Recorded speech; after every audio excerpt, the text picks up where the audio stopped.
Hey everyone, welcome back to my channel.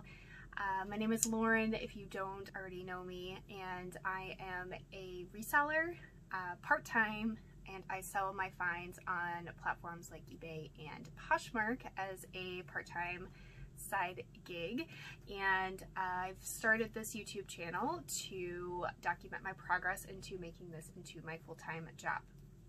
So in order for me to track more of that progress and also hopefully be helpful to you guys, is to talk about finances and business finances and talk about what I'm actually able to pay myself after everything is said and done, because your business gross and your personal gross are two totally different numbers, but they're both equally important in the name of the reselling business. So there's a lot going on right now. There's apparently my neighbors are getting some trees cut down. My daughter is cleaning her room right now and listening to really loud music, and my husband is working on a car in the garage, so there's a lot of noise. I apologize. I have in the past couple videos have been filming super early in the morning, and that was my goal for today, but that just didn't happen. So I'm just rolling with it because I want to be consistent on my channel and be putting up those videos for you guys every Wednesday. So we're gonna work with it. We're gonna dive right in. Okay, so my total gross sales across all platforms was $3,157.62. So that is down quite a bit from last month, but that's just kind of, in my experience, how August is. August is kind of a weird month. It's that kind of tail end of summer, and sales in the field that I'm in are just not really prevalent in the clothing department. I primarily sell used clothing and shoes. I do sell some other things, I'm sure you can see here, but that is my primary source, I guess you could say.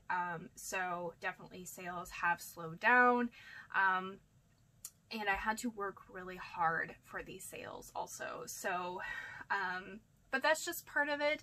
Some months I feel like I hardly work at all, and you know, it's really easy for me, and then other months I feel like I'm just kind of, you know, pushing so hard and just barely scraping the surface of what I want to achieve from a goal perspective.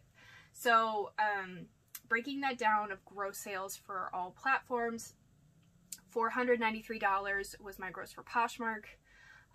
My personal eBay was a gross of $2,320.33. My eBay consignment, so I do a little bit of consignment that is ending in the next couple months, that was a gross of $344.29.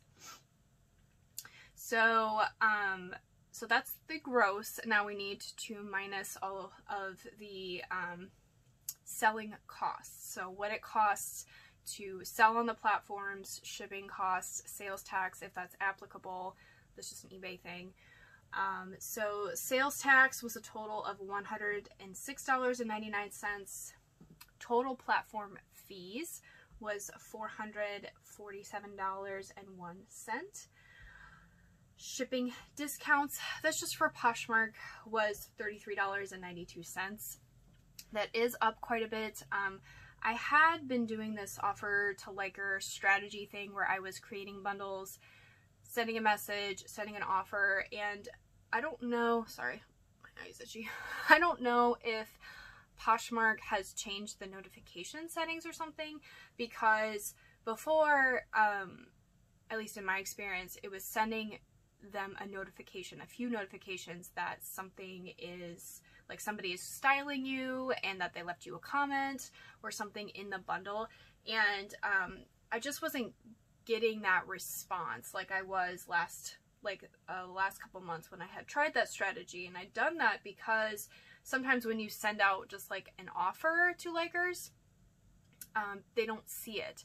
So this was supposed to send some push notifications, at least several different notifications that somebody's trying to, you know, offer you something. And it just didn't seem like it was working anymore, so I've just been sending out just regular offers to likers. So that is why that is up for the month, that shipping discount fees.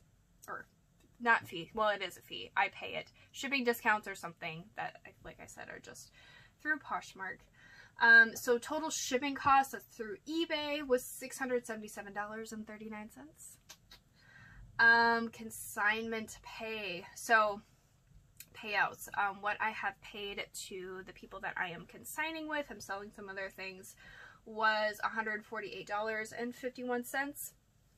So that leaves me with a net, after selling costs, $1,743.80. Not too bad, but again, it's definitely down from July. So, of course, that is not the money that goes into my bank account. There are additional expenses that you have to account for and that I am going to talk about right now with you guys. So, inventory expenses. I do the cash-based method, I believe, is what it is referred to. There's also the accrual method where you can, it's just a different way of accounting. So basically cash-based is where I deduct the inventory as I purchase it. So if I buy a $10 sweater in, if I bought a $10 sweater in the month of August, I deduct that right away. Whereas accrual, I believe, is when you deduct it as the item sells. My CPA and I decided when we were getting my taxes together last year, which was my first year of filing, that the cash base would be the most beneficial to me, and I definitely would agree with that. I can't tell you what is going to be best for you, but in my personal experience, I really appreciate the cash-based method, because if I spend more one month versus another month, you know what I mean, I can deduct that immediately, and so that just kind of helps me out a little bit. So my inventory expenses were quite low. I was pretty happy with this number. Was $374.39. So that was because there was no liquidation, there was no mystery boxes or any sort of thing like that. It was pretty much just outlet and a couple like brick and mortar thrift stores. So that's why that number is so low. I could, afford to go more than that, but I'm happy with that number. Business expenses. So what I group into there is if there's any eBay, invoices, like you do still have an eBay invoice even after being in managed payments. So this was when I was transitioning, I believe. Yes. And like my eBay store fee and shipping supplies, like miscellaneous things like that, $179.33. So that's up quite a bit. Not really quite a bit, I should say. I try to keep that around like 150, but I did need to get some more like packing peanuts and things like that. Returns and refunds. So I do allow returns on my eBay account, and the reason for that is because even if you say you don't give returns or provide the return service, eBay will basically make you do it. So it's just better, in my opinion, to offer that. I do buyer pays return shipping though, to kind of make sure people aren't taking advantage of that, because I am a small business. But if somebody's unhappy with their purchase or it doesn't fit or whatever, I want them to be able to have the opportunity to send that back. And so that was $76.47. It's always a very small percentage of my business. Typically it's like one return a month or something. And it's not for damages or whatever. It's usually just for fit or something like that. So total additional business expenses, so all three of those things factored in together, categories I should say, not things, was $630.19. So when you subtract that from my net, after all of my selling costs, I am left with $1,113.61. So I have a goal of just a base of being able to pay myself, $1,000 that, I can put into my bank account. Of course, there's no taxes factored into that. But I'm really trying to make that $2,000 now. I did manage to do that last month, but this month it was just not going to happen. But I still met my absolute bare minimum, which is good, and I will just move on and keep plugging along. So let me know down in the comments below how your August was. Like I said, for me, it was tough. I really had to work really hard for that money, and but that's just part of it. We're now in September, so September is already much better, and as we slowly get into the last quarter of the year, I imagine things are going to be insane. So I am really prepping and preparing for that right now, and yeah. So thank you guys so much for watching. I hope that this was helpful, kind of give you some insight as to what to expect being a reseller and all the things that come into it.